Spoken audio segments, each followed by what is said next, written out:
Well, good morning, folks. Welcome to Outback with Jack, which I believe is episode 2994 of the Survival Podcast, if I've got that number right. We're hanging out here on the back porch. It's almost t-shirt weather, but it is with the heater on behind me. That's why that's on back there, so I don't have to be wearing jackets or anything like that. Anyway, I've got a pretty decent group of topics that we're going to hit on today, and then as always, for those on the live stream, I am going to open up to questions and comments in the comments section from YouTube. We are streaming on YouTube, Float, and Odyssey today, but with one laptop sitting out here on the porch, I really can't see your comments from Float or Odyssey. So if you want to play the comment game, you're going to have to come over to YouTube for now, at least until they maybe up their game a little bit with that, where it can interface with the streaming software and I can consolidate into one place. Anyway, let's hammer on some stuff, and I will tell you that when you comment in the live stream, all caps is a way to get my attention. But I'm going to tell you a couple, like when I get to my last bullet point, I'm going to tell you like now's the time to start dropping it to account for the delay. Because if you do it right up front, I'm probably not going to see it because I'm trying to keep focus and roll on. And we will hear from Billy Roy Bob the Rooster today. He's right behind the camera. He's looking like he wants to fight. He got a pretty good smackdown today, but I'm sure he will be speaking up during this as well. All right, so I want to start out with something that is somewhat political. I try not to be too political, but it's more like, see, this is what you're dealing with political. And I think we really need to understand this, and it leads to a conversation to have with my wife as well. So the House, I don't think it's been through the Senate yet, and who knows if maybe Manchin will continue to be the adult in the room. But the House just passed a bill allocating $400 million to build a national database to track every American's status as far as whether or not they've had certain injections. And of course, everybody's thinking it's the COVID's jab here. Well, that's part of it. I think what's more important to understand about this, number one, 80 Republicans sold out 100% and voted for this. With no necessity, this didn't need to happen, right? You got to understand that. This didn't need to happen. The House is clearly controlled by the Democrats. The Democrats could have got this through with no what they call bipartisan support. So we'll get to that in a second, but I want to talk about the larger implication here. So since everybody's so focused on the COVIDs, everybody thinks it's the COVIDs is the problem, and it's a problem in a much larger portfolio of problems because this is not for COVID's jab status. It's for all jab status.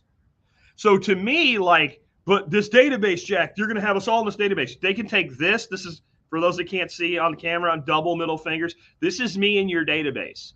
I am a 50-year-old man. I have had every one of those jabs of every kind that I'm ever going to get ever for the rest of my life. I will never be in your database. Some people are 100% no jabs of any kind at all for themselves and their children. I not so much. I do think that some of the vaccines we've developed over time are actually really helpful to humanity. I think that smallpox works, whether you want to admit that or not is up to you, but it does.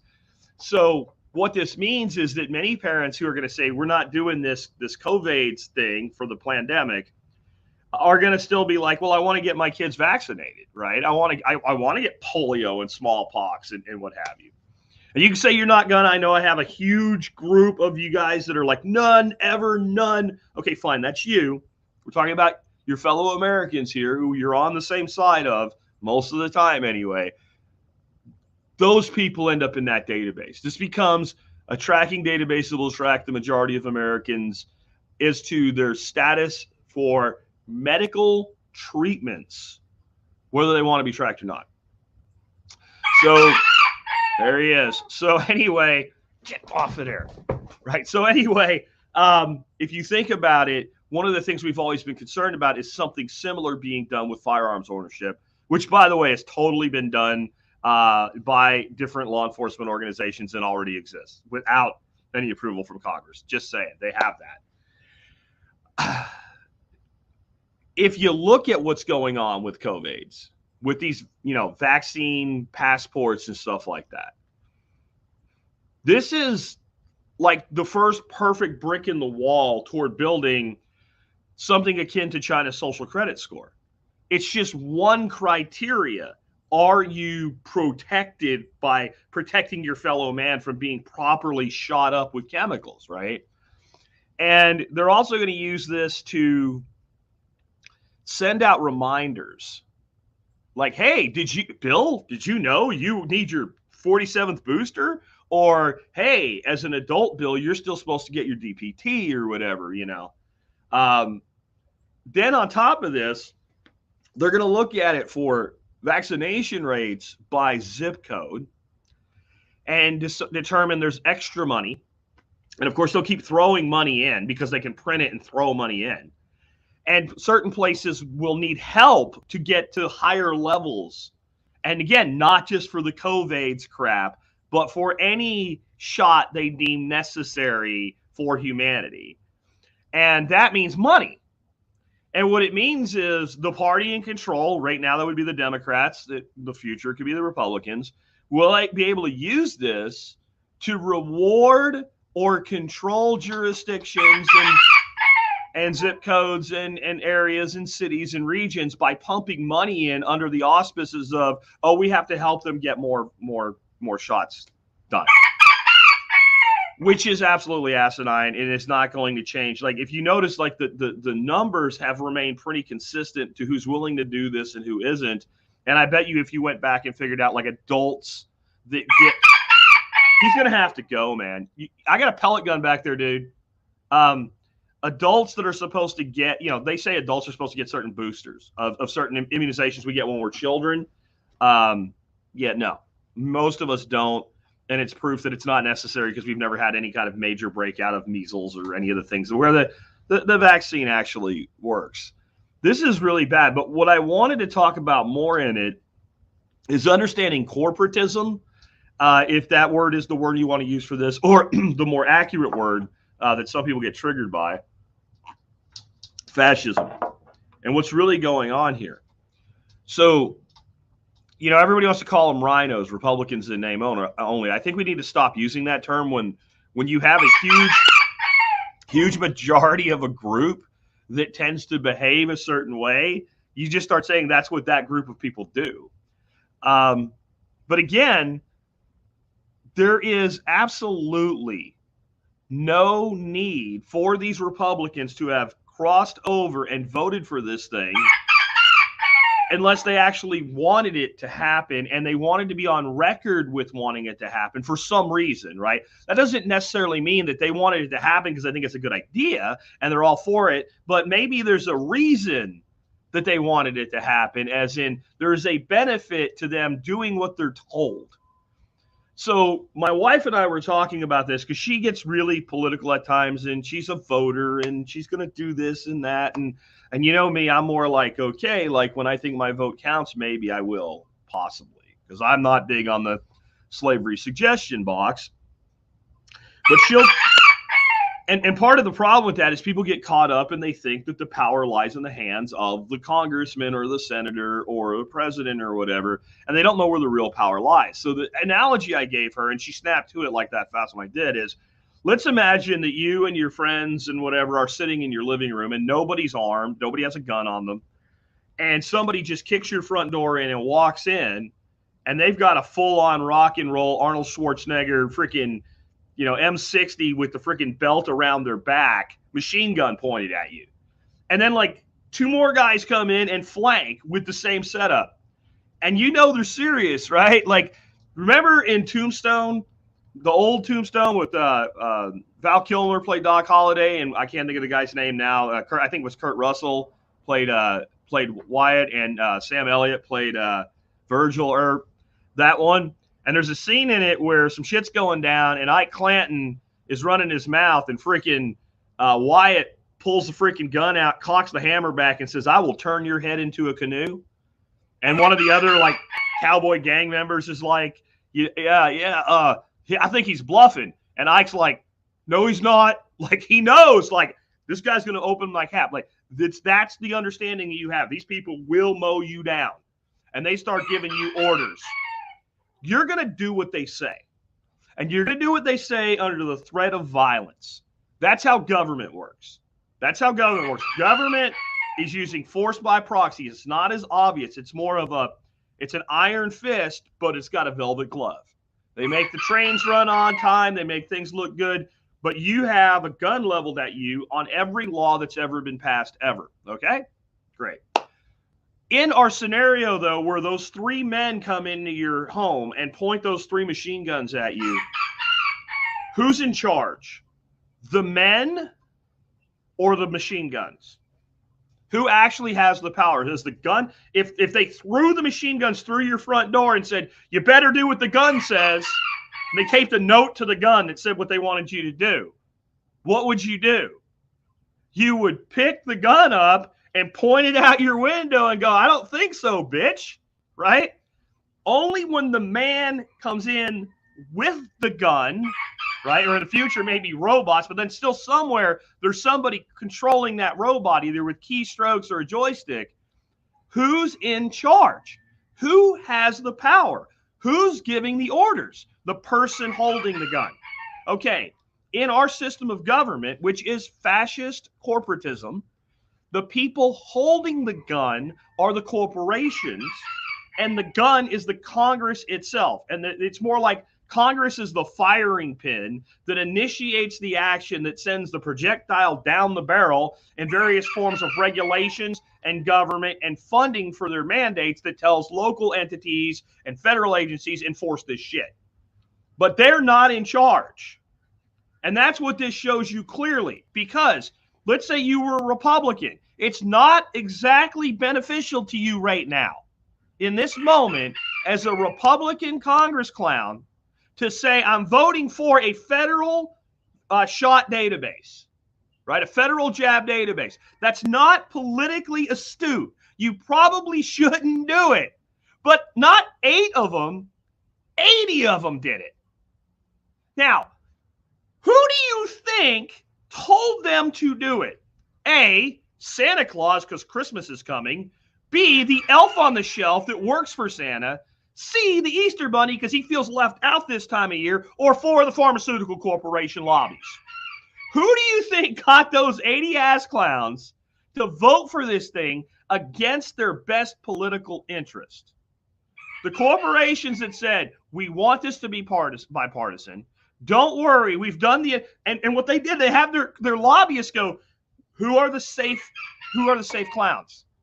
Who are the ones that if they have an R after their name, they're going to get elected no matter what, and they're not going to get primaried, and they target them and they go in and say, we want this to look this way.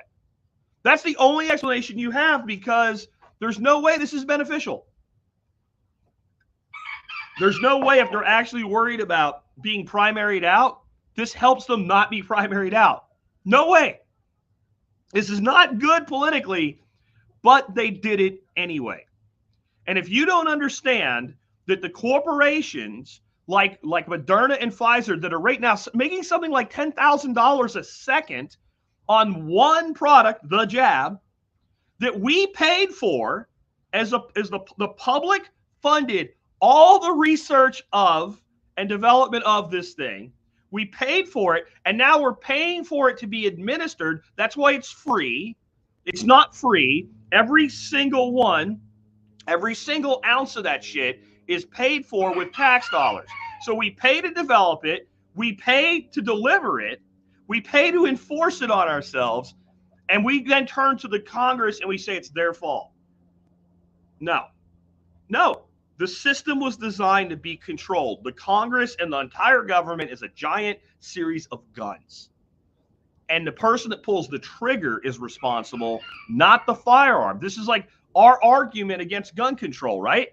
You can't blame the gun. You got to blame the guy with the gun, right? Okay, you can't blame the gun that is government. You blame the people that actually pull the control. So that's going to factor into a lot of what we're going to talk about today. In spite of that, I don't like getting ridiculously stupid about FUD and what the government's going to do and what's going to happen. I also know if we look at what has happened in the past, and Nicole Sauce is going to be joining us here in just a bit. I'm going to get through the bullet points when I see her in the waiting room, so that's cool. Anyway, you look at what government's done historically and what government does right now with the thing, and that's probably what they're going to do with the thing going forward if it's the same kind of thing. So I've been asked a lot about the dangers and the hazards and the problems with the infrastructure bill as it relates to cryptocurrency. And part of it has been the broker thing. Who is and who isn't a broker? And I've been like poo-pooing that FUD, like I'm not real worried about it. But I dug into it to see, could I find any other thing that's really concerning? And the only thing I was really able to find is the fact that what they're going to do is they're going to require crypto brokers to start behaving the way stock brokers. And when I say brokers, I don't mean the dude you call. I mean E-Trade. I mean TD Ameritrade. I mean Charles Schwab, right? They're going to start requiring Kraken or Coinbase or CoinEx or whatever to start behaving like a stockbroker does in how they handle tax paperwork. Meaning, Jack goes on, Coinbase and buys one Bitcoin for $60,000. And then 2 years later, Jack sells that Bitcoin for $120,000. The new regulations are going to require them to, at the end of a tax year, on my trades, issue me a thing called a 1099-B. If you've traded stocks and mutual funds outside of your retirement accounts, this is not a new thing to you. This all started back during all the things to protect us with the Patriot Act and the Freedom Act and shit like that, right? Under the auspice of stopping terrorists, they changed certain definitions of financial relationships, including safe deposit boxes, et cetera. But what they said is, if you're on Charles Schwab and you own Ford stock and then you sell it a year later or 6 months later or whatever, at the end of a tax year, that Charles Schwab's supposed to send you this 1099-B, and it shows all your trades with a basis and a sell point and a profit or a loss. Okay, fine. Now, the problem is, how many of you out there are holding Bitcoin that predates this thing that hasn't happened and won't happen until 2024? And how many of you are on no KYC exchanges? How many of you are cold storing your Bitcoin? How many have like amassed Bitcoin by selling little products and services and it's over here? And maybe it's Algorand, maybe it's any other crypto. This applies to everything, not just Bitcoin. And someday you decide, like in 2025, you know what, I need some cash. So I'm going to sell some Bitcoin or Ether or whatever. And it's like from like 2017. And it actually was pretty high back then. And let's say it's double what it was when you paid for it. Well, the FUD is, if you're using Coinbase, CoinEx, Kraken, Bittrex, whatever, they're going to issue a 1099-B and say, Billy Bob Thornton sold, $50,000 worth of Ethereum, right? Profit $50,000 to Billy Bob because there's no basis, because we don't know what it is, because unless you were doing business with that exchange and they're able to track back and determine what your basis is, they don't know. This is true. This is true. And you know what it means for your taxes? Nothing. Because that's happened for a long time and a lot of overlap with holding stocks and mutual funds in non-tax deferred accounts. And you know what happens? You get a 1099-B from Charles Schwab, or in my case, E-Trade, and it says Jack Spirgo sold 10,000 shares of Ford stock or whatever. Basis NA. Basis asterisk. Basis, we don't know. It doesn't say zero. It can't be a zero. And then what you do when you file your taxes, you put when you acquired it, how much you acquired it for, you declare your own basis.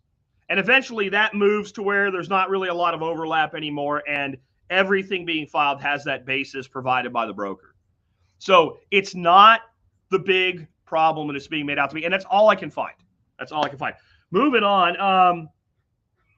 Staying with crypto for a second, I want you to understand why they want to regulate stablecoins. So for those that are, not really been paying attention and don't know what a stablecoin is, a stablecoin is a cryptocurrency that is backed one-to-one with a national currency of some kind. We think of that as being like Tether being backed by the US dollar. So one Tether is $1, or TUSD, True USD coin. But there's actually stable coins for other major currencies. And those other major currencies include things like the euro, the pound, etc., right? And what the federal government of the United States is saying, if you're going to play that game and you're going to have a dollar coin, you're going to have to be FDIC insured like a bank, so that we don't have the Tether FUD has been going on forever. Are there really, $500 billion backing 500 billion tethers. We don't know. We're not sure. Well, this is to protect you.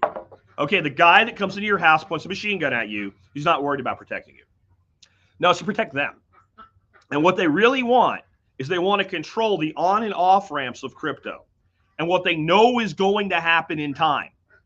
If I'm, like I said, Nicole's waiting to come in. She's in the waiting room a bit early. Sorry, I'm leaving you hanging, Nicole. We'll get you in here soon. She says, go on, I'm working. But let's say I want to buy coffee from Nicole, and Nicole didn't like crypto. She doesn't like Bitcoin for whatever reason, because she's crazy. And I say, how much is your coffee? She says, $16 a pound. I want 2 pounds. She says, okay, $32.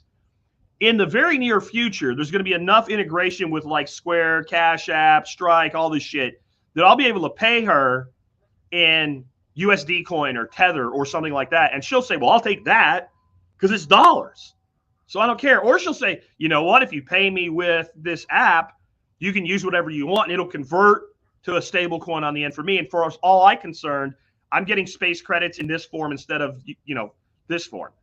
So they know that we'll end up with the stable coins being a de facto representation of the US dollar, which they already are.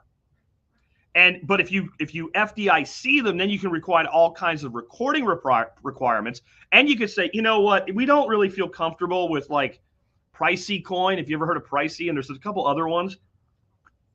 These are stable coins that are privacy coins. So you can hold dollars and they're private, like Pirate Chain, but a dollar coin. They want to push those out. They're going to say to ensure compliance, you're going to have to be able to tell us every conversion, where it came from and where it went. And now you've got crypto here, conventional crypto, non-stable coins, all kinds of things that can happen in between individuals peer-to-peer. It's impossible to stop. But your on and your off ramps are effectively regulated. This is where Clown of the Week, Jack Dorsey, who got kicked out of Twitter, and let me tell you why he got kicked out of Twitter, because he's not doing his job at Twitter. Like, we can hate Jack Dorsey, we can like Jack Dorsey, it's up to you. I'm not a fan, but I give a guy a fair shake on what he's doing right, what he's doing wrong. Well, Dorsey is all wrapped up in Square. That's where all his time, attention, and effort has gone for like 2 years now.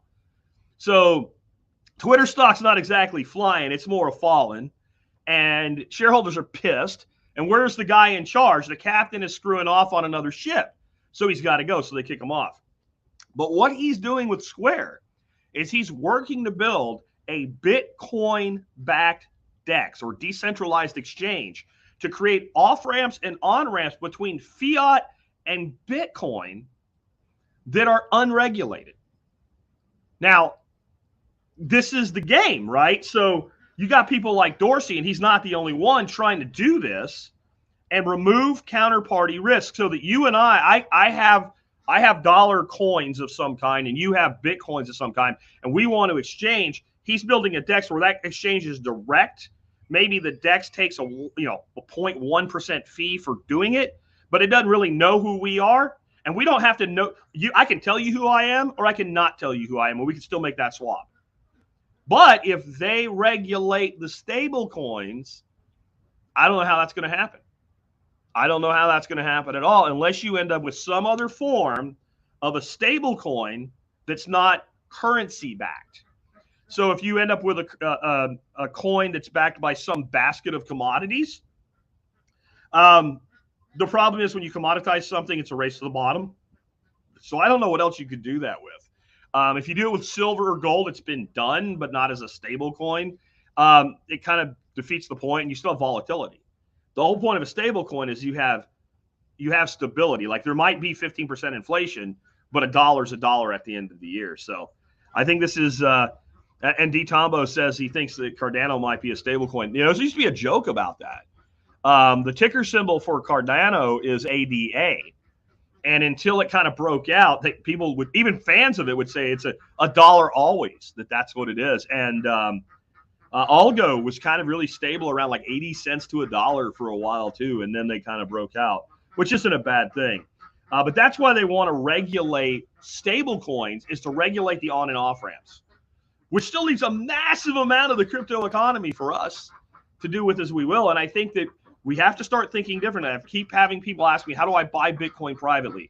You're not gonna. One guy wants to go to El Salvador to buy it privately.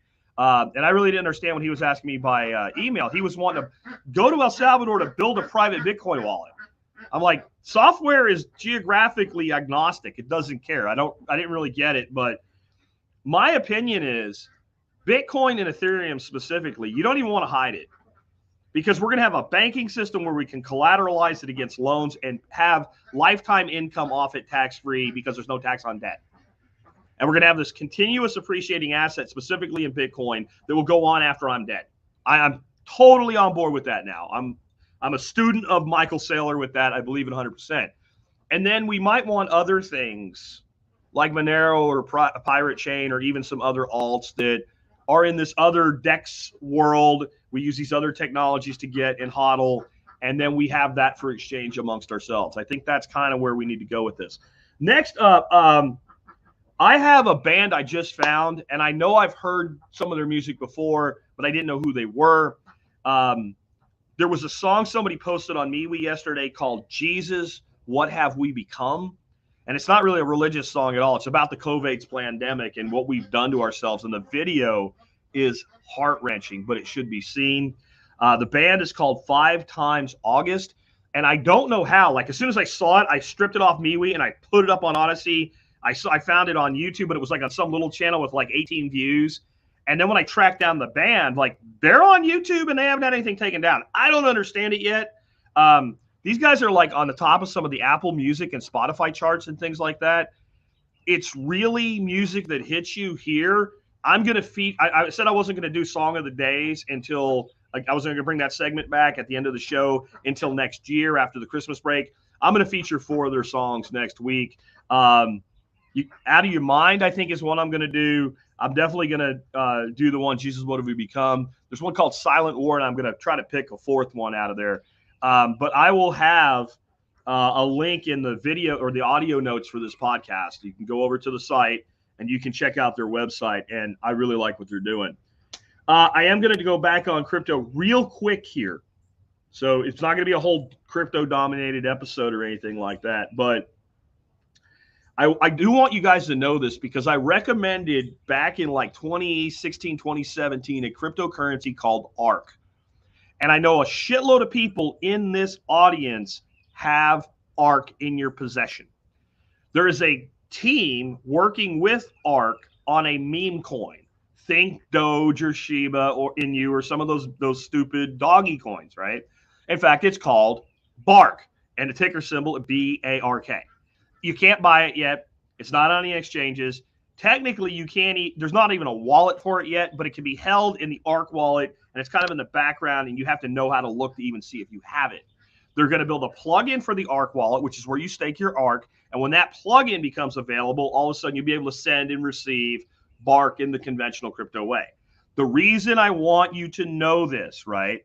The reason I want you to know this is because if you have Ark and you have it staked with a delegate, you probably have 1,000 Barks already. So I'm not saying go buy this shit because you can't. I'm saying if you can get it for free, don't miss out and know that it's there. And I think that they're about to do another airdrop, and they're going to drop 5,000 Barks, right? And to be clear on this, it's a ridiculous number of Barks that have been made. It's like 460 billion or something like that. If there's anything good to say about that, there's going to be zero inflation.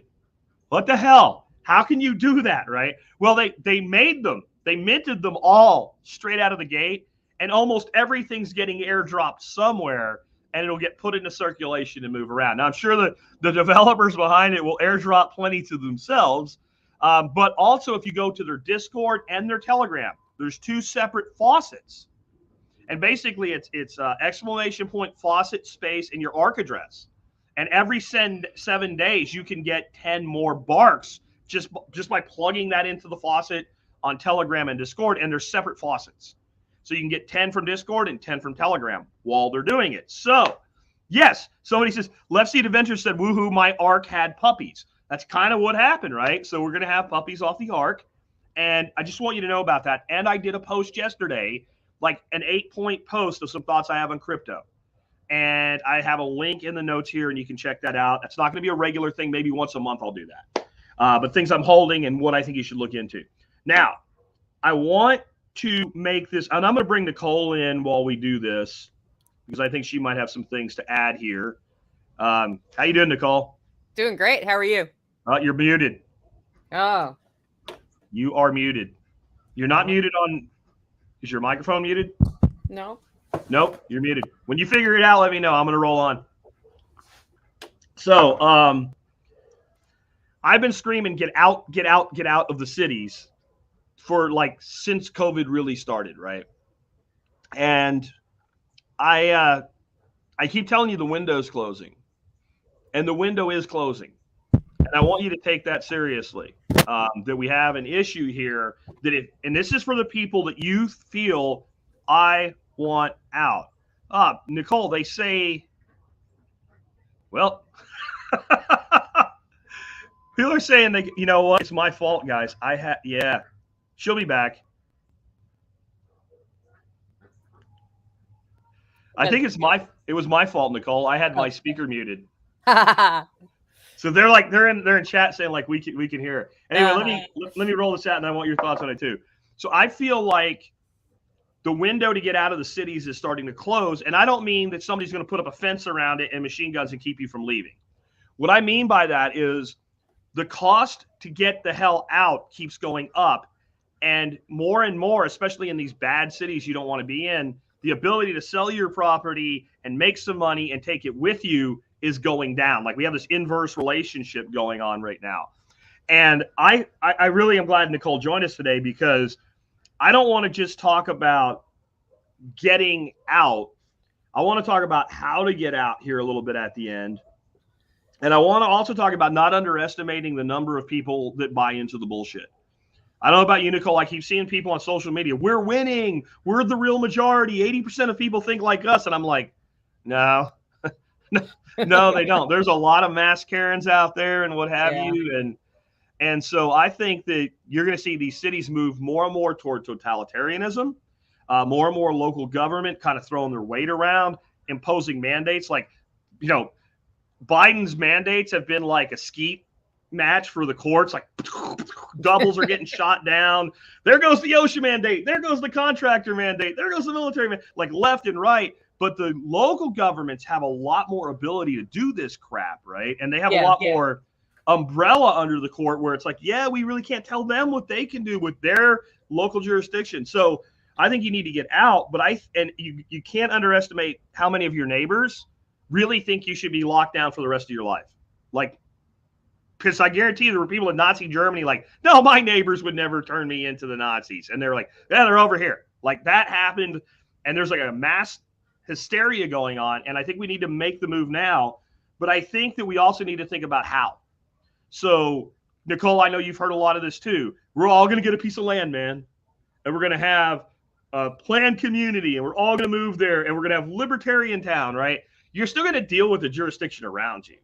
So I love what you're doing. And I think maybe it can be expanded because you're fortunate that you have like affordable housing right around you in your little Nicole bubble. And somebody sells a house, you're bringing them in.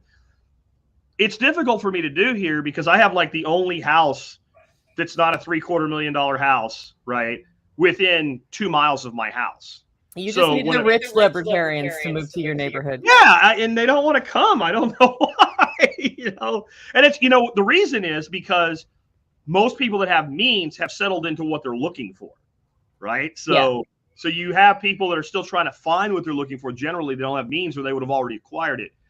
But I don't think we need our communities to necessarily, I think it's nice, our mutual friend Dave, if he can get the place next door, great. But there's only so much of that you can do. But even like a 10-mile radius makes coalescing as geese, like we do on Unloose the Goose, a lot easier geographically. And I think that what we need to do is have people start putting their hand up going, I think I'm in a good place to ride this shit out. Here's why, right? Here's all the good things about living in the unincorporated area for me of Tarrant County, or for you through Middle Tennessee or Florida or any other place that's not fucking insane. And then we need people to be like, I'm willing to consider moving. And then we just basically need like real estate alerts out of the spoke or the hub and the spokes saying, I will watch all of this. And then just, a simple group text chat or something like that, or Telegram group. Hey, this just went up for sale. Hey, this just went up for sale. Just to start like bringing people in. And then I think we need to start the mentality when you go to a place, what are you bringing? Like knowledge and skills. Like people need to start upping those skill sets. Take up a trade or a craft. Learn how to use a wood lathe and make some sort of, valuable thing that you can like start building that local economy around. What are your thoughts on that? I do think that having hubs where people do activities and events is really important. So like we do the GSD cruise stuff, and some of it is open to anybody who wants to come help build whatever. Some of it is more selective about who's going to be involved. But every time you see something like that, if you want to move to an area and there's a group of people who are also prioritizing freedom and opting out of the COVID madness, go to their things and participate and get to know them. Because what I see happening in the freedom cells and in our networks is some stranger comes in because they've seen us talk and they're excited and they're like, yes, I want to join a community and find land and buy it and move. And we don't know who they are. And so it's hard for us to say, well, do I want you next door or not? Because we can all share values and still be terrible, incompatible neighbors. And so I think the most important thing is develop those personal relationships, go to areas where you're thinking of going, prioritize traveling, prioritize, make your vacation somewhere you're thinking about going, go check it out and find out if you like it. Because the worst thing you can do is buy land, move and be like, well, shit, I don't like the climate in Texas or Tennessee or New Hampshire. They're all very different. And they are. They're all really good fits for different people. And then that alert idea is good. You know who's really well set up to set something like that up regionally is Jake. No, I was going to say Jake. We could totally. No, he's done a great job with that, right? Yeah, I mean, he already does that in Tennessee because he's focused in Tennessee on land. And when he sees something that's good, he'll put it out to us first at one price, and then he'll list it at a higher price if nobody bites. But we could automate really that. Focused on raw land. Yeah, which is great if that's what you're looking for. But I think the tactics he uses would work on housing as well. I get calls at least like once a week on my cell phone. Yeah. Mr. Spirko, we'd like to talk to you about the property on 9 Mile Bridge Road. What property? The one you have for sale. I don't have it for sale. Would you like to have it for sale? And like they're trained telemarketers. They're doing Jake's system, except they're using telemarketers instead of mail. Yeah. So I know that's a thing. I think another thing, though, you can do is it's one thing to move people in. That's great because I have a known quantity I'm moving in, but that requires lifestyle disruption. If you look at like a 10-mile radius, even in a fairly loosely populated community, you have no idea how many people are in there that are like you. And we need to start thinking of like softball ways to coalesce community. And a long time ago, I did a podcast episode with Marjorie Wildcraft. And one of her ideas, and I thought this was fantastic, is, run a screening of a permaculture documentary, like Urban Permaculture by Jeff Lawton or something like that. Like, rent, or sometimes you get them for free, like a community center or something like that. And then put out in your community, we're going to be running a viewing of this, and give it like 2 weeks of lead up so you can promote it and get people to come, bring your own snacks type of thing. We're going to watch this thing and discuss it. Right. Or I'm going to do like a small, like 45-minute workshop on hydroponics or something like that.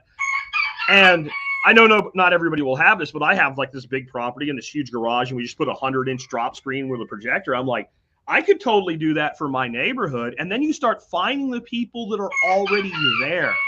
Yeah. Because I believe as much as you've done to bring people in, that's kind of how you started. You started making connections with the people that were right in your backyard. And it turns out if you're in a good place, there tends to be other people that are in the good place because they want to be in the good place, right? Yeah, I think I was here 2 or 3 years before I started selling surplus at the farmer's market. And our farmer's market's about this big. It's really, really tiny. But there I was with heirloom tomatoes, and there was another vendor who was doing a CSA with heirloom plants. And she was like, who's this chick who grows heirloom tomatoes? Nobody even knows what they are here. And through that connection, I met a bunch of people here who prioritize permaculture, Some of them are more freedom oriented, some of them are less freedom oriented, but that really did open up locally. I think that's browns and purples. Yeah, and that's the thing is if you only get out to TSP or LFTN or GSD or Freedom Cell events ever, you're missing a whole set of society that exists. If you get out and go to that painting class in your community and go to the winemaking class or whatever it is that has your interest, you'll start finding there are more people like you than you think. Yeah, and there's little things you can do, right? Like when you're saying winemaking class, I'm like, I could totally run how to make mead workshop here. It would take 2 hours. Just 2 hours, just local community. And anybody that comes to that is going to be at least worth having a conversation with. And I think you have to look at it like a mixer at like a chamber of commerce. Like you go there, you talk to a lot of people, you form a couple relationships. And those couple relationships are worth the trip to the meeting if they lead somewhere else, right? Let's take some stuff from the audience here. Jason says, is Freedom Cells where to start to meet everyone? Yes, but you see what I'm saying? Like that answer is a yes, but it's just one place, right? Yeah, it's just one. Yeah, I'm speaking at a Freedom Cell event in January in Chattanooga with a Freedom Cell I've never come across in Tennessee. I keep finding new ones. So that's a great avenue. But there is also in the Freedom Cells, you're going to have lots of talkers and some doers. And so it's a good sort of like general purpose mixer. And then you figure out who you're going to do something with and go from there. But man, your community has something going on somewhere that's completely separate from all of us. Yeah. Yeah. And I think that's good. Like we have someone here, Pack Raft. I can't read it. We need a freedom edition of Nextdoor minus the negatives. I don't think we do, other than I have been censored on Nextdoor for publishing like the Texas official state statistics about COVIDs, right? That's like the only bad thing that's ever happened to me on Nextdoor. I'm actually a lead for my neighborhood because I started it, and I have people mad at me because I don't censor. Like, so there are the Karens on Nextdoor, but you know, there's the vast majority of people like in my neighborhood and surrounding communities never post a comment. All they do is consume. And then they'll reach out. Like I've posted some things and a lot of people reach out with PM. Hey, I'm interested in that. Right. So I think you want the broad shotgun.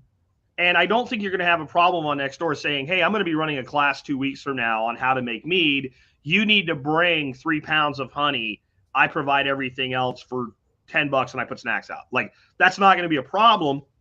And the filter is who shows up, right? Or I'm running a screening of, backyard poultry or something like that. If you've always wanted to learn, we're going to do a screening and a discussion.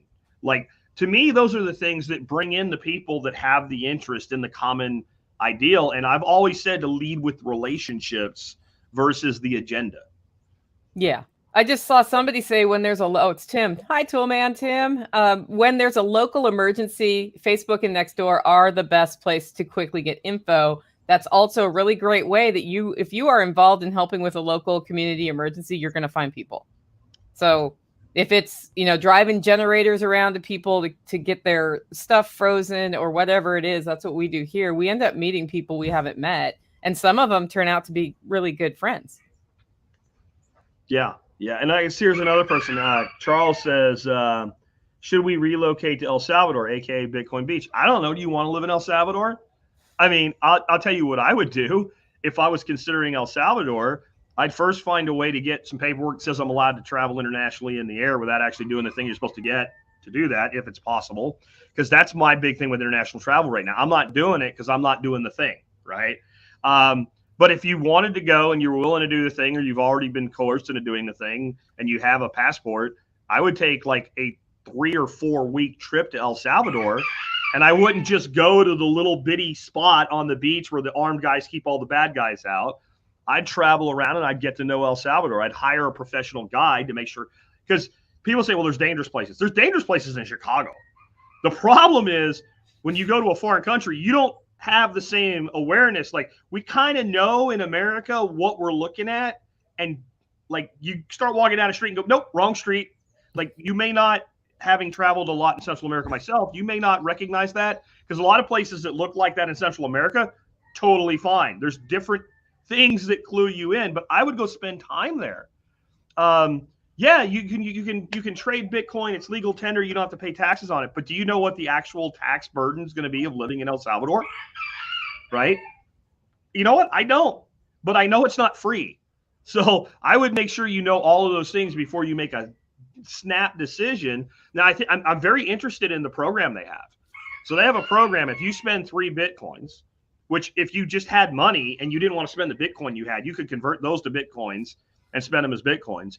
You get immediate status as a El Salvadoran national, and after 3 years, it becomes permanent. And then you have dual passport, and you can do business as an El Salvadoran citizen, and like that's really interesting. And people are like, well, that's a lot of money. Well, what if you took 150 grand and bought a house in El Salvador with Bitcoin while Bitcoin's at 50 grand, and then you turned around and mortgaged the house the way you would have preferred to and pulled the equity back out? You still put the 3 Bitcoins in. As far as the El Salvadoran government is, you're still in the program. So it doesn't have to be like you drop all your Bitcoin savings. I find that very interesting. But, you know, I've lived in Panama, I've lived in Honduras, and I've spent a lot of time in Costa Rica. And there's some wonderful things about all 3 places. But I don't live there. And there's a reason. So I think you have to, like, when you think about stuff like that, you have to think ahead. I very seriously considered immigrating to Germany in the 90s and early 2000s. And I had spent a lot of time there, and I went over with purpose to say, okay, can I live here? And there were some cultural things that I just decided weren't going to be a good fit for me. And so I decided not to immigrate there. I am really glad I'm not there right now. Yeah. Yeah. And I mean, what are the COVID's restrictions in El Salvador like? I have no idea. I have no idea. My gut is maybe in like San Salvador or whatever, maybe there's something. But I'm gonna bet rural El Salvador, like just when I think back to like living in like one of the most remote regions of Honduras for 6 months, I don't know how you would do it. Like it's not doable, right? It's like trying to get your arms around a water balloon that has holes in it. Like all you're gonna do is it's full of piss. That's all that's gonna happen to you. Even like if the El Salvadoran military or the Honduran military went out into those places, they'd have accidents. I'm going to tell you, I've seen it. They would have accidents. Like, you know, maybe they would just go off the narrow road by accident or something. Like that's not going to happen, but you're probably not going to live in those places. Like, especially if you look like me, if you got blonde hair and blue eyes, I don't recommend a rural place without first having established relationship, because you're a target to everybody in those places. So be careful with that. Tim's on now with us. Tim Toolman Cook. Hey, Tim. How are you? I'm good, bro. Hey, I want you to, because you know, I just thought when you came in, a real interesting perspective, because we're talking about strategic relocation here. It's kind of where we ended up. And you, to me, have one of the best businesses for that on the planet, in that you are a handyman. And in my opinion, I don't think you can go somewhere where that's not a valid business. Like it's probably better in some than others, but unless you're in the most rural, like if you're in the West Texas desert, everybody's a handyman. Right. But outside of, and there's only like 1 person per square mile. Right. But outside of that, I think that like any reasonable settlement, like if you can develop basic skills of a handyman, you can go in there. And if you're honest and you have integrity and you work, and that could be an escape route for many people, I think.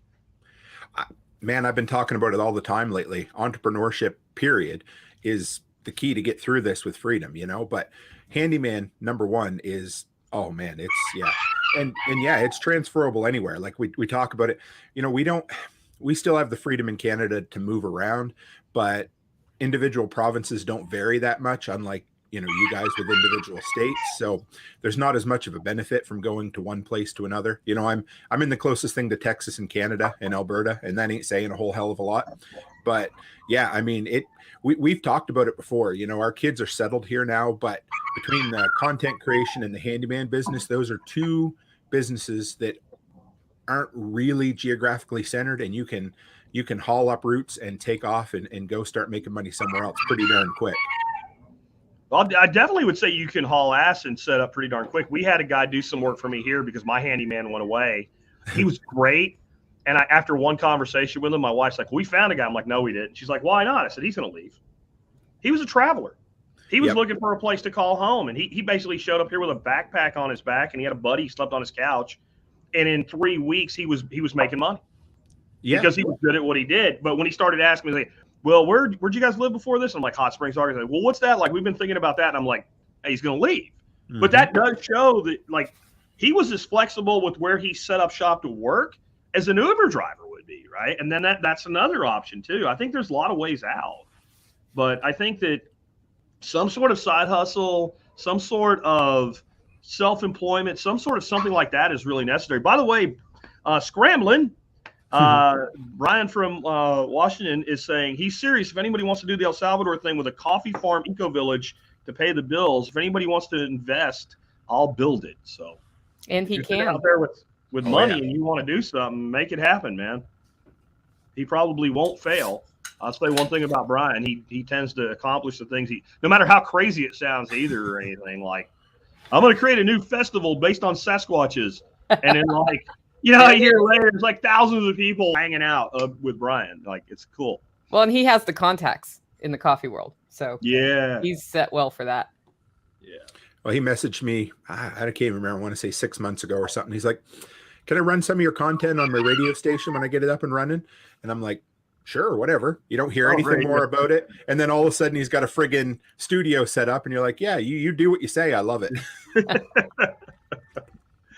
So, Tim, you are in Western Canada. I think you are as close to like what you could be if you were down here in Texas as possible. Back when I was a corporate drone and I worked for Fluke, I had Eastern Canada. And one of the other regionals had Western Canada. And he was like, he was mocking me. He's like, you have France. I'm like, what? He goes, you have France. They all speak French and they hate you. I'm like, yeah, they kind of do. And I'm like, well, what do you have? He goes, I have America Junior. Yeah. The guys on Zello call it Northern North Dakota. Northern North Dakota, yeah. Yeah, it's true. Absolutely. Well, we also call North Dakota Canada. So there's that. There's this, I wish it were that easy to just kind of slide across the border, but yeah, I believe it. You know what, do you know what we call the Red River in Texas when you cross over to Oklahoma? That's the Mason-Dixon line. That's where the Yankees are, on the other side of the Red River, That kind of geographic joke stuff comes over. My granddaughter's here. Oh. Hey, Pooh. All right. So, does anybody else in the audience have anything you guys want us to address? All caps in the comments would be the way to make sure that we know that's for us. I'm going to scroll back and see if we missed anything. Tons of activity. 142 people in the feed, but we don't have a lot of all caps going on. Problem, how Nextdoor creates rural areas. Your address, XXS, isn't within the borders of the Nextdoor neighborhood. We could use some farm-sized statistical areas. So yeah, we have that here. So you're too rural to fit, right? I guess you got to get 8 people within like a mile or something, and that's harder to do if you only have 10. Yeah, and that's kind of what happened here. That's how I ended up a lead for the neighborhood, and I just told her, get on this. It's cool. We'll all know each other, and the cool thing is once you get your neighborhood, you're kind of federated with the other neighborhoods around you, and you get that larger reach. But that's an opportunity. I think that's another thing we have to start seeing is like every single problem is an opportunity to build something to compete with it. We ship our rascals, I don't know if that's the little scooters or what, to California where they get tens of thousands of your taxpayer dollars in benefits. So life is better and safer here now. Salvador did the same. I don't really get that one. You know what he's talking about, Nicole or Tim? Do they mean like rascals as in, people politically that you're not aligned with? People. They're exporting. When they say rascals, they mean yuppies. Mm-hmm. Right? That's what I'm modern yuppies. Okay, that makes sense. With the petitions being signed now, how likely is Texas? I think that Texas leaving the United States is more likely now than it's ever been at any time in history since the Civil War. However, I think it's still very unlikely. I think it's more likely, but still unlikely, if that makes sense. There is a undercurrent that when you talk to people here, you start to feel it more and more. And you do hear people saying things like this now that are not the person. I'm like the soccer moms and stuff, like getting pissed and going, we just need to get the hell out of this thing. And you're like, wow, like, they say it takes of like that 3% number, during the American Revolution, 3%, not to be in line with an idea, but really committed to an idea to push it over is all it takes is 3%. I think that 3% is here, but it's very non-coalesced. It's spread out and it's not talking to each other. I don't know how easy it would be to do. Someone's asking me if separation may occur. Jack, are you going to any meetups in Fort Worth anytime soon? Not really, not this time of year. I'm hunkered down this time of year. This is 100%. This is my wind down to the end of the year, but I'm looking to do some stuff this spring. I actually have a winery not far from here. We're thinking about doing some sort of like a regional one-day event that would be really cool with some live music and stuff. And, that's the other thing. Like, you can do these things to get people together. Now, in my case, it'll be like a TSP fest. But you can do something like that in your local community. You still lead with the relationship. It doesn't matter why you're bringing people together. I don't know what those ones are. Jake, what a surprise. Jake has a question. Would you say your idea of a virtual nation had evolved? If so, how? That's long because there's people here that don't know what my idea is, Jake. But my concept is that we can be digital tribes and we can conduct business as nations in a virtual way. It really hadn't evolved. It's just, we have more technology to do it with now. I think we already have it. I think right now we're conducting kind of a state of affairs of the union of the virtual nations that are the alliance between Tim the Toolman Cook, Nicole Sauce, and Jack Spirko's enterprises. That's what we're doing right here. And I think that's a natural coalescence. Now, I think more formality to it in time may be quite useful. And, I don't know that any of us will ever be big enough that we're like a Joe Rogan or something. Maybe I'm 5% of a Joe Rogan, but 20 Me's is a Joe Rogan. And 20 Me's has more diversity and more reach than a single Joe Rogan, right? And so if we can put together thought leaders, 30, 40 thought leaders in a federation, then what happens is the reason the virtual nation has power is because it has money, right? It has wealth. And if you're a corporation or a country or a regional component or something like that, are you interested in the money that a collective 40 million people have? I think that you would be, right? Mm-hmm. That's a larger market than the entire state of California or Texas, right? I think Texas has 29 million people. So if you have a virtual nation with 40 million people in it that are like, we do business with people that do business these ways, somebody's going to be like, you know what? We do business that way, because you're talking about having a market the size of the largest states in the country. That's power. And I think that's kind of the power that I'd like to see. Digital Spirko Stan, I like it. Yeah, I still want, Jackistan. And the also known as name of Jackistan, the place is Fuck-Offistan.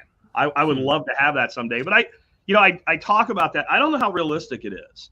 I can't think of the guy's name. The guy that was part of PayPal, but with Peter Thiel? Peter Thiel.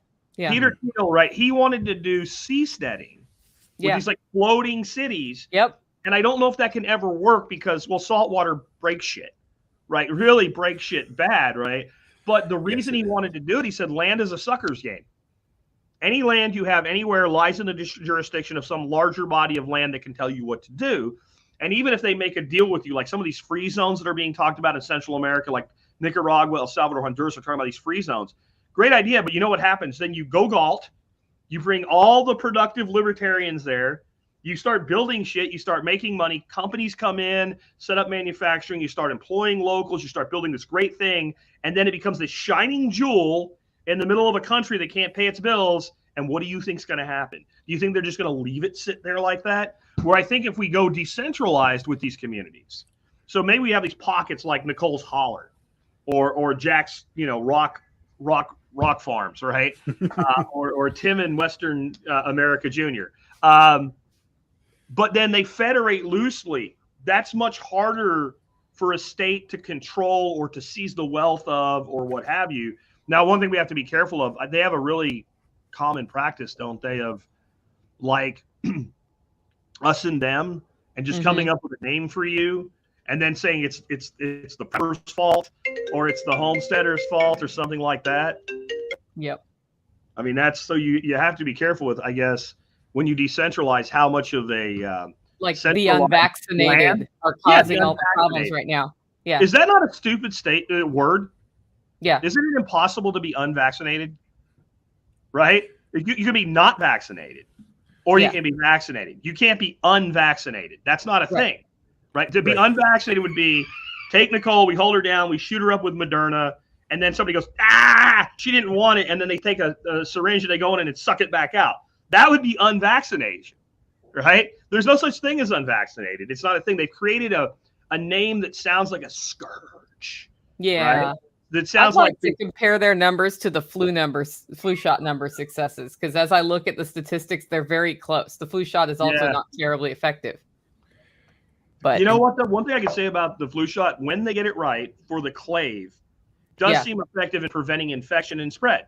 They just tend to not get the clave right? So there's mutations every year. And so people that don't know listening, they guess every year what's going to be the clave, H1N2, H5N3, whatever. And then they build the vaccine for that year around that clave. And the flu vaccine being a traditional vaccine where they use the dead virus for your body to make antibodies for it and recognize it, seems to be somewhat effective for the clave. The COVID's thing seems to be completely ineffectual at preventing infection or spread. It seems to be. So go ahead and take my video down YouTube. It's on other services, some shit, it's already happened. But yeah, it seems to be completely ineffective. It seems to be, it's a treatment, a pre-treatment that may or may not lessen your symptoms. And to me, that's a big problem in of itself. Like, I just don't understand how we've gotten into a world where people think that that's like what I just said is a conspiracy theory. Because if you actually read through the headlines, it's what the CDC says. It's what the WHO says. It's what friggin' Tony Fauci says. When they actually are honest for that moment, maybe they have a transient ischemic stroke and they accidentally speak the truth. Like, that's what they're telling us. I think I was talking actually to a nurse the other day, and the mindset just blows me away. But I think we're like one step away from a bad flu variant of having, at least up here in Canada, mandated flu vaccines as well. And that, you know what? I am all for free choice. We've always been one to get the flu vaccine or the flu shot for the most part, but I am not. Well, obviously not in favor of it being forced, right? And I really do think we up here especially are like one bad flu virus away from, oh, well, you know what we did last time, so here you go, do it again. Here's what I think is going to happen, and I said this before there was a COVID vaccine. It takes 3 years under our regulations here in the United States, and pretty much everybody follows us, where you can have a vaccine out in the wild being used under approval to where you can legitimately put it with another vaccine. And I think what they're going to do is they're going to combine the flu vaccine with the COVID's vaccine as soon as they legally can under their own rules. And then if you want a flu vaccine, you're going to have to get, which it brings up its own problem because now you're having like a 2 or 3 a year. And the flu shot's not supposed to work that way. But you know what you could do? You could combine them and say when you need your flu shot, it comes with the COVID's vaccine. But if you need the COVID's only, you can get that separate. Watch that happen. It'll be the seasonal shot. Yep. But, Did you see that the American Heart Association came out with like some research on increase in likelihood of having a heart attack in the next 5 years, and Twitter is now censoring access to their website. Yeah, from the CDC, right, or from the cardiologists or whatever. Yeah. And I think one thing people don't know, and this is really scary as shit, right? We're having all these young people and like professional athletes, like, because people don't realize like soccer is the sport of the world because we live in America and we don't understand the rest of that. There's a lot more soccer players out there than there are football players or basketball players. So it's a large sample size. These guys keep collapsing on the middle of soccer fields, and their symptom ends up being, or their condition ends up being, myocarditis. Now, I started doing some research into this because it seems like, well, they have this enlargement of the heart. and they have this problem. And then eventually the inflammation in the heart goes down. And then the problem is the heart can't heal. Like if I hurt my bicep, or Nicole hurts her, her calf, or Tim hurts his abdominal muscle in some way and pulls it, what do? Well, we go with RICE. And the first part of RICE is rest, right? Rest, ice, compression, elevation. I guess you can't elevate your abdomen, but that's what you do. But the big thing is you rest. You stop using the damaged muscle. You know what happens when you stop using your heart? We've all seen the TV shows about medicine that are fake, but the one thing that's real is when it goes, boop, you're dead. Mm-hmm. So the heart can't heal. So I was like, well, once a person has myocarditis, what's the 5-year survival rate? It's like 75%. Meaning 25% of those people, by the numbers. Now, how severe was it? Whatever, we don't really know because we can't talk about it. But 1 in 4 of those people probably are dead within 5 years that have already experienced that side effect. That's scary shit. And we're not allowed to talk about it.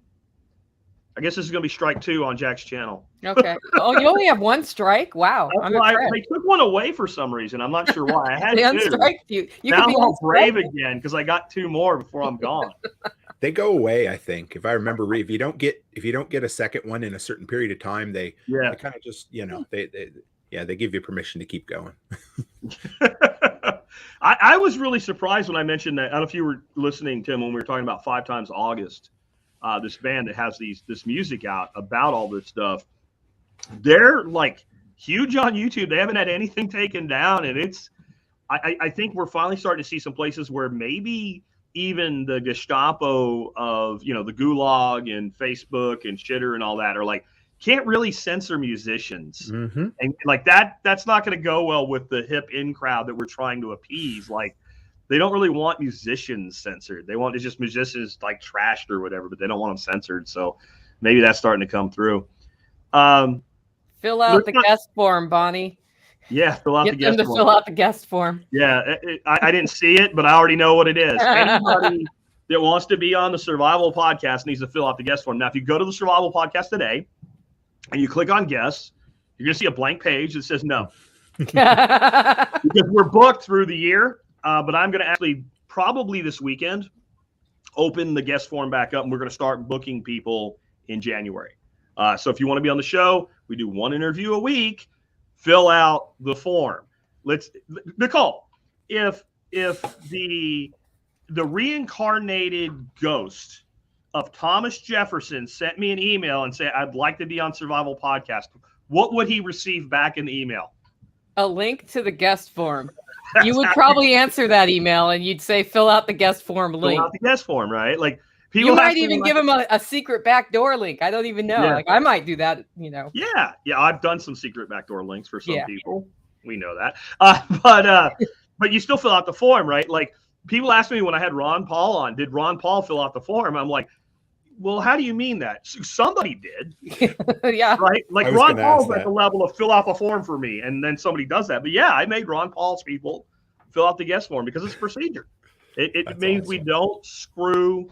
Bonnie says 5 Times August has had Sad Little Man censored. I did send his wife Kelly the application for the form link. Oh, Bonnie, if you send it to 5 Times August, that's great because I was going to reach out to them. I would, if that's what you're saying, I'd love to have them on. Yeah, I just need think to it'd be a very interesting discussion. Sad Little Man is about Tony Fauci, right? It's not my favorite one for the sound, but it's kind of my favorite one for the words. I like that one. You're out of your mind. I don't know if you've seen anything they've done, Nicole, but the one You're Out of Your Mind kid is great. It's all the people like wigging out on social media, specifically TikTok. All these young people losing their minds because they want more masking and stuff, and it's just nobody's listening to you. No one cares what you have to say, Anyway, we kind of got into the weeds with the COVIDs and some relocation. Do either of you have anything you'd want to chat with the audience about before we wrap up? We're at like an hour 10 almost here. Something I come up with the other day, we had an unexpected power outage. I figured I'd share this anyway. And of course, I was like eight minutes later, I had my generator up and running, which was cool. But it was early in the morning. It was dark. I had to go out and clear snow anyway. So I took a run around town. And you know what? The first thing you can notice is who has power and what places have power. So like the local telecom place had power, the water tower had power, the medical center, the hospital. So it's just one of those things to put in the back of your brain. If you're ever, up early and your power's out, take a run around and you might see like, oh, okay, I know what facilities are still running. I know where, in a worst case scenario, I can go to get warm or have a damn cup of coffee, right? It was just something little, but I enjoyed it. I think scouting who has power when everybody doesn't is a really, really good idea. Yeah. And if your power goes out, I think building on that, make the most of it, right? So like I remember the one time Dorothy and I were at the time it was our bug out location up in Arkansas. We were there during the winter and we had a major power outage. So we fired up the reserve heat and all, and then we sat there and listened to AM radio. I think we listened to Coast AM. And we made a list of like, okay, if this was going to last for 2 weeks, what are we weak on? And we used that time and we sat there bullshitting and had a great time and drank some wine and made a list of all the things that maybe were holes in our prep. So I think there's a lot of opportunity in things like that. Nicole or Tim, but I'm thinking Nicole more than me. Mark has a question. I've gotten this question, I think, from him by email. I don't really have an answer for it. He said the eggs from his backyard chickens often have runny whites. What can cause this? I've never experienced that, Nicole. I don't know, but I would be looking at their nutrition. Yeah. What are they eating? Like sometimes I get eggs that have the soft shells, or I have funky eggs, and it's usually a stressed out bird that's sick, or they're, they've transitioned from bug season to feed season, which is where we are now. The quality of eggs go down when bug season is over. So how many bugs are they getting in addition? What are you feeding them? But other than that, I'm not sure. Yeah, I guess the other thing would be, are you using them uber fresh, which is fine. But that would be one way to mitigate that, because we've all experienced that when you first get chickens and you start keeping chickens and you start getting eggs and you get your first week of eggs, you're like, shit, I got more eggs than I know what to do with. I'll boil them and they don't peel worth a damn when they're fresh. And if you let them sit for like 3 weeks in the fridge or on the shelf, if you don't wash them, then you boil them and they peel. Well, what happens is it's kind of like when you age whiskey in the cask. And you look and you had 50 gallons of whiskey, and when you 8 years later you have like 40 gallons of whiskey, and they call it the angel's share. It's the part that goes away. Well, that happens in eggs, so that might be one way, is not to use them as fresh, and you're going to have some evaporation through the shell if you do that. That's a normal thing. That's why they peel better. If you take an older egg and you peel it, you'll notice there's like a hole in the bottom where the egg doesn't quite fill the shell out anymore, and then that membrane. But I would look at their nutrition too. I just don't know. I mean, I've literally, and I'm pretty sure this person asking is the same person that emailed me, never heard it from anybody. If anybody in the audience out there on the live stream has heard of that, let us know. Here's one for you, Tim. Ben says, thoughts on how to grow a handyman skill set for a beginner. Well, I think they should get on over to your site and your channel and subscribe. That would be step one, right?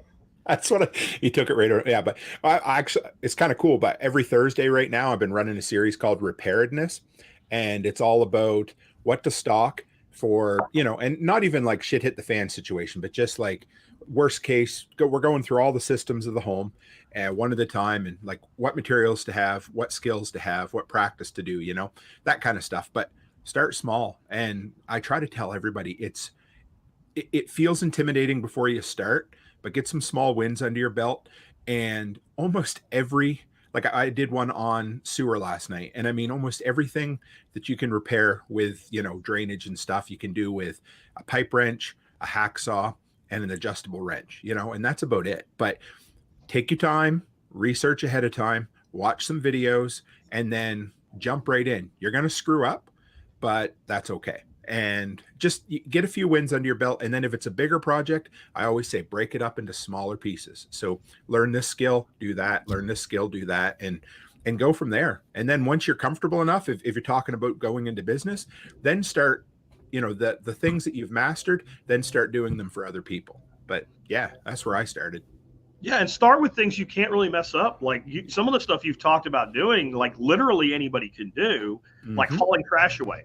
I don't think you can screw that up. Like if I don't even care if you do screw it up, as long as I don't know about it, right? Like if I pay you to come take like this busted ass old refrigerator and this busted ass old tractor away, and I have no way to get rid of it, and a toolman Tim truck shows up, and you and some other goon whipped that thing in the back of the truck like the guy did with the track. I couldn't believe it. Two guys picked up a freaking old lawn tractor and threw it in the freaking truck. They were some big boys. But I don't care where it goes. Not my problem, right? Like, as long as you fill up on time, charge me what you said, and the thing goes away. And you'd say, well, why do that? Well, customer base, right? Mm-hmm. So anything that gets me first contact with the potential customer, and then I want your name, I want your email, and I want your phone number.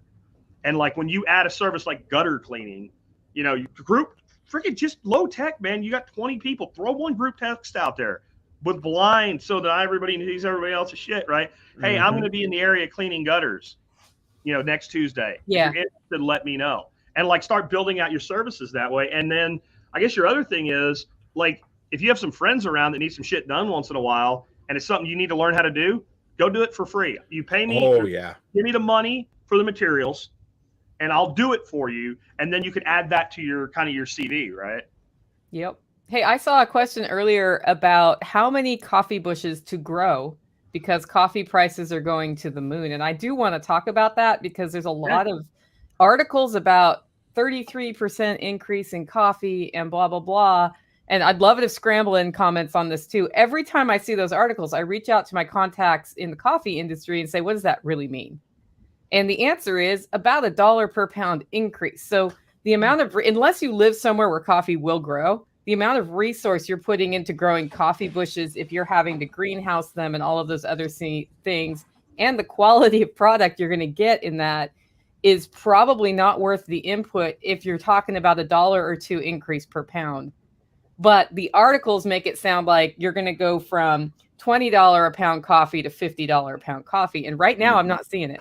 Like the biggest pressure we have is shipping prices, which everybody has on everything. Yeah. Yeah. And that's going to continue to be, and that's probably the underlying reason for the increase you are experiencing. You got to get the beans from, you know, Nicaragua or Somalia or whatever to the United States. And how many ships and planes and trucks does that go on before it gets to the hauler, right? Yeah. And it's like a value added tax, except it's a fuel expense, right? It hits every layer. Instead of final point of sale, there's a tax. It's like a tax, and then the underlying inflation on top of it. But I'm also seeing a lot of FUD with supply in general, and I'm seeing a lot of real. Yeah. And real is mostly like tons of it in the construction industry. Like our friend Mark, who's always at the workshops here, he does engineering and design and development planning for a construction company. And they have certain materials that they can't, like right now, if they order them, they're slated to get them in June or July. And they have across the board price increases that hit in January. So if you order it now, you don't get it till July, but across the board price increases in January on everything. So that goes back to earlier when I was talking about, I think the window to move is closing. Like part of that is, you know, raw land. Jake does raw land. That's great, except, gee, the lumber to build that small home is more expensive than it's ever been at the same time. Buy a lumber mill. Yeah, I think more and more people are going to have to look to buying timbered land that has harvestable timber, or buying a place that already has a structure, right? And then, you know, fixing that up, because the material costs, and I don't see this being fixed for another year or 2 years. I really don't. And when I say fixed, I mean it stops running away and coming back and running away and coming back. But what's happening right now, and I'm seeing with prices, is price goes way up, then the price crashes, but it doesn't crash to where it was. Yeah. Right. And then it goes up and it comes down again. And that bottom is rising because inflation is showing you the bottom, and the short-term hits are showing you the tops. And it's like an ascending candle in a technical analysis on a stock or a cryptocurrency. Yeah. That's what you're seeing. And so, yeah, man, if you want to get out of where you are, I really recommend, you know, and then K-Bonk is saying portable mills are hard to find now. Well, and I'm sure building new ones, like all those pieces and parts, like we have not learned the lesson of why it's important to manufacture in America. Like people say it's so we have American jobs and whatever. You know, we have plenty of jobs with manufacturing in China. There's all kinds of jobs you can have if your manufacturing base is somewhere else. What you don't have is autonomy when shit hits the fan, right? Mm-hmm. So like our country has so much land and so many resources. It's criminal that we're not building, making, manufacturing in the United States. And if we ever end up going to war, it's a problem. Yeah. I mean, a real war, not like we're bombing the shit. We're going to bomb them to the Stone Age. They live in the Stone Age. Like if we go to a war with a country that has a real air force, right? Instead of a bunch of guys running around hiding in caves, right?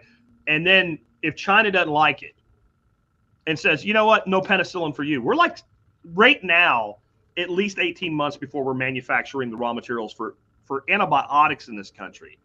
And then that one little piece that goes in the sawmill, where's that come from? You know, I mean, everything's like that now. So I get what you, without being stupid about it, get what you need while you can get it. And then do you need, Nicole, if you decided to expand your empire and you bought like 50 acres around there and you're going to subdivide it into 10 lots and you're going to use trees to build houses, do you need a sawmill all the time, even in that scenario? No, and in fact, in our network, we have a guy who has a mill, who mills, and we have another guy who has he's like bought the chainsaw and attachments to be able to do like large hewn. Yeah, and it may cost more than lumber did a year ago, but that's fine. We've got the connections. That's why the underground network works, right? That's how it works. Is you have those relationships, and that mill guy, he's milling as much as he can all over the state. All the time, and getting paid for it. So when you're like, well, what would I do for a business? Yeah, find the mill. Maybe a mill, and maybe like a couple different kinds of milling capabilities. Like I've seen chainsaw mills, and you know, people say like, you know, you wear the chainsaw out, but you know what? The beauty of a chainsaw mill is buy another chainsaw. It's the least expensive piece in the whole apparatus. And like, I do like the bandsaw mills better. I do think they do a better job, but like, I think that like there's opportunity there. The chainsaw mill makes things small enough to go through the bandsaw mill. That's the thing. That's the other side, right? So like you rough hewn and then you board cut, right? Mm-hmm. And then like the other thing is like, I've seen a lot of the people that do the tiny house builds and the tiny cabin builds on YouTube. And then they have this beautiful, like actual 2x4 lumber or 2x6 lumber that's actually 2x6 inches. And you see somebody in the comments like, "Where'd you get that lumber?" "Oh, I bought it from the Amish." Right, and they're paying the same. Like the Amish are selling board lumber for about the same price that Amish people have always sold board lumber, because it turns out cutting down a tree and making it into lumber costs about the same, right, for the Amish, right? So like Mennonite, I think, do that too. Like there's certain places where they run their own mills. Like, so reach out on stuff like that as well. Like, can you get materials there? Like, and you're getting better lumber. Yeah, as far as I'm concerned. You can buy ungraded if you have mills in your state. You can buy ungraded, which means the thicknesses are variable, which makes beautiful looking siding on a cabin for cheap. Still, you know, and maybe we could all get together and figure out some really motivated person that wanted to run a sawmill business that demonstrated competence and put together a good perspective, and maybe we could NFT partial ownership in his business. Great idea, right? And then how many things could we do that with? Because I can't fund that out of pocket, but I might fund 1% of it. And then we start transitioning to that federated ownership economy that I talked about earlier this week. Like, I think there's a lot of opportunity. What about, like, I would love it if I had someone locally that would roll up here once or twice a year with a trailer, open up the doors, set the killing cones up, and start dropping chickens in it. I would, and I didn't have to do anything. I said, there's 100 chickens. Here's $400 for Ben Franklin's, or $400 in Bitcoin, or whatever you want. And then I didn't have to do shit. And I came back out a few hours later and the chickens were all packaged up. Guess what would happen here once or twice a year? That would happen, right? So that's another example. It's a high capital initial cost. I wouldn't take a bet on a bad risk, but a solid risk with, like, you fail, we get all the equipment and get to either put somebody else in place or resell it, right? You know, maybe we could create something like that. And maybe we could create an entire network of things like that. Because I think there's plenty of people out there that are competent that want to do a thing, but we'd have to be really careful in who we chose to go with. But wouldn't that be interesting? What if you did it in a way like, okay, since we're funding it, you basically draw a salary initially, and all the profit goes to paying off the equipment. And then we get some sort of like we're basically the bank. And maybe we're making 5.9% on our money, something reasonable interest rate. And then at the end of that, the NFT is actually holding you to financing, though we don't call it that. And basically the equipment then transfers over. Then maybe you retain for the pool 1 or 2% of the profit, in perpetuity. Like there's it's unlimited what we could be doing here. And I know of no law that prevents this. And I like things that I know of no law that prevents them. I wanted to throw that out there. I think we're about wrapped up, guys. We're at like an hour 25, and this is my early out day. I got family coming into town today, and all. I appreciate you, Nicole and Tim, for being on with us. Y'all got any final words to everybody out there? Hey, just stay warm. It's been cold up here, but yeah, no, thanks for having me on again. I have one. It's the time of year when we're winding down and we're about to have free time. So if you are also in that boat, think about what's something you want to learn about that you can spend time watching videos, reading, whatever it is, because all of us have places we can increase our knowledge. And I was having a conversation with somebody on Facebook about cryptocurrency, and they said they'd never take a job that paid them in cryptocurrency. And I said, well, why? Because you could just automate that if you need the cash to magically transfer and deposit into your checking account. I'll never take a job that pays me, right? Yeah. And I was like, and if you make more money, and they said, well, I live paycheck to paycheck, so I don't have time to figure that out. And I'm like, it does that will take Maybe you should stop doing that, first of all. Half an hour, and then they kept going after me about hating poor people. And I was like, fine, you win, because I'm not interested in having this conversation. All of us have weak areas in our knowledge like that. So think about that. And then my shameless pitch for Hollow Roast Coffee is December 15th is the shipping deadline for coffee gifts if anybody wants to get one. And there's an MSB discount. The people that say that they're paycheck to paycheck and they hate being poor and I hate them for being poor when I'm trying to give them advice, my response to that, and it sounds so nasty, but it's the only one I have fun being poor. Right? I've just tried to help lift you out of poverty at least a little bit, and your response was, I hate you for being poor. Have fun being poor then. On what you just said, Nicole, about downtime, yeah, we've got that coming. And I shut down from a few days before Christmas to New Year's. My goal is to get my shop set up in the back, but I'm adding to my shop for myself, but also for my grandson. And my wife wants to learn how to do stuff too. So we had Chris Prater here at the workshop, and he's the one that did the little poles for us from the tree so my son and my father-in-law planted a tree when my son was like 5 years old or 4 years old. And it grew in a beautiful pecan, and we had to sell his house when he passed away. And I limbed off some limbs, and I had this gentleman take a lathe and hand turn a bunch of little poles that like go on a ceiling fan or an overhead light. And I gave them every member of the family so that every time they reached up and turned that fan on, you touch that and you have that memory. And we've always thought that was really cool, and somebody should maybe do that as a business, or somebody should do that. All you'd have to do is somebody ships you a branch and, I can get X number out of this and they're $3 a piece. Well, you do that with a wood lathe. Well, my wife and my grandson have become fascinated with wood turning. And there's some channels on wood turning that are like, holy crap. I watched a guy pour epoxy over a pine cone yesterday and then turn it into 2 coffee spoons, Nicole. And They were gorgeous. It was like a bronze epoxy, and then all the pieces of the pine cone were in there. And they're fascinated with that. So I'm going to set that up, and I'm probably going to invest in like a CNC router and finally get my freaking 3D printer going. And that's a whole shop of enterprising. And if you can build that, if you have the resources to do that, why can't you have a mini makerspace? And isn't that a way to build community? There's so much that we could be doing that we're not doing, that nothing stops it. And then if it's a maker space, but it's not a maker space, it's a Jacker space, right? Or a Nicoler space or a Timmer space. Then it's it's not publicly available. It's private membership. So all of their bullshit. I'm sorry. Do you have a membership card? No. Hello. My name's Essential, and I'm on the list and you're not.